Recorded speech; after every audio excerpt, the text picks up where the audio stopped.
Welcome to the Georgetown Startup Accelerator studio, where our Georgetown entrepreneurs and residents share stories, insights, and advice.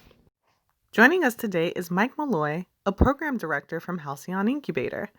Halcyon provides the space, community, and access social entrepreneurs from all walks of life need to turn innovative ideas into sustainable and scalable ventures. Today, we will be talking about pitching as a form of sales. Anytime you're pitching an idea or a business, a startup, or a social enterprise, it's important to tell a compelling story. And every story should invoke emotion.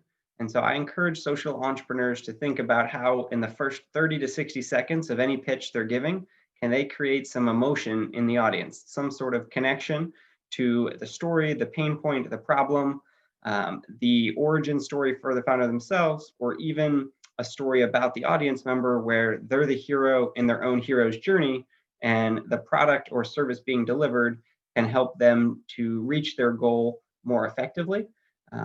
It's important to think about how you can kind of get the brain chemicals to come down with some serotonin or some oxytocin as you have an emotional hook at the beginning, gets people to lean in and want to hear the rest of the story. In today's age, you're competing for attention every 30 seconds for just the next 30 seconds. Like, I hope you're still listening to me in 30 and 60 and 90 seconds with advice on how to tell this pitch. And to build on that, you also then want to have a very clear pain point or problem that you're solving. And there's a simple 2-sentence elevator pitch that I always recommend, where it's simply framed as, do you know how? And then you explain the problem or pain point you seek to solve.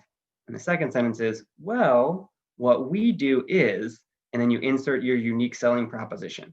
So it's easy to remember. And what you're doing is effectively pointing the audience member's attention on the problem or pain point. So it's top of mind. They know it's a real problem. And then they're interested and eager to hear how you're going to solve it with your startup idea. Another important component for social enterprises is, and allow me to paraphrase Biggie Smalls, to say, mo margin, mo mission. Okay, the more margin you're earning for your venture, the more work you can do to fulfill your mission to create a sustainable impact. There's nothing wrong with earning money and charging customers a fair market value price for what you're delivering, because the more money you have, the more you can pay yourself and other team members.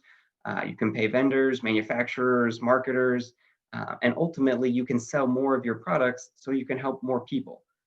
Many social entrepreneurs are full of kind of altruistic bones in their body.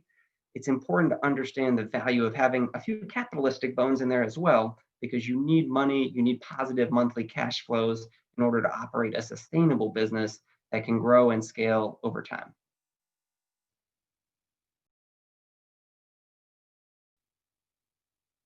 So before I started working at the Halcyon Incubator, I spent 5 years as the CEO of Waveborn, a socially responsible sunglasses company. And like many of you, I was really focused on the mission and creating impact. Sometimes I struggled to remember the importance of selling the product, not just giving them away. And in one particular meeting, I actually had the opportunity to meet with Kevin Plank, the CEO and founder of Under Armour. And so in that meeting, he had his two kind of right and left hand guys with him. And no more than 15 seconds after I had given Kevin and his two friends a free pair of sunglasses, he slammed down the table.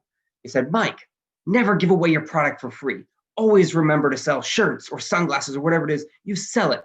Now send me an invoice for these 3 pairs of sunglasses. And I'm there like, oh, yes, sir, Mr. Plank, sir, I will figure out how to make an invoice and get your email. And lo and behold, a couple of weeks later, he mailed me a check for $386. And I have never forgotten that lesson that, no matter how much you want to help people, you got to sell the product. You have to charge people money for it, and you have to feel confident, or at least work through the uncomfortableness of asking for the sale, of attempting to close, hearing no a few times before you ultimately get to a yes. I believe that everybody on the entire planet could benefit from more sales training and spending more time pitching ideas, hearing no, and then ultimately working to adjust their pitches and get closer to hearing more yeses so that they can sell more of their products and services and ultimately create the impact that we all seek to make in this world.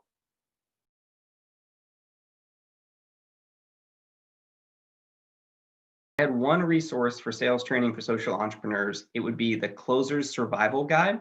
And I will provide a link to this ebook. It is chock full of amazing advice. It's my number one resource.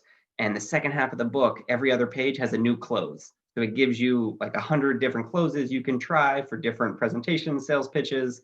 And one of the key takeaways from the book is that like Michael Jordan was so great at basketball, not because he made all the shots he ever tried, but because he created so many closing opportunities where he would do a little step back, go up and take the shot.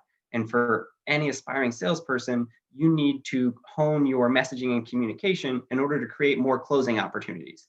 Doesn't mean you're going to close the sale 100% of the time.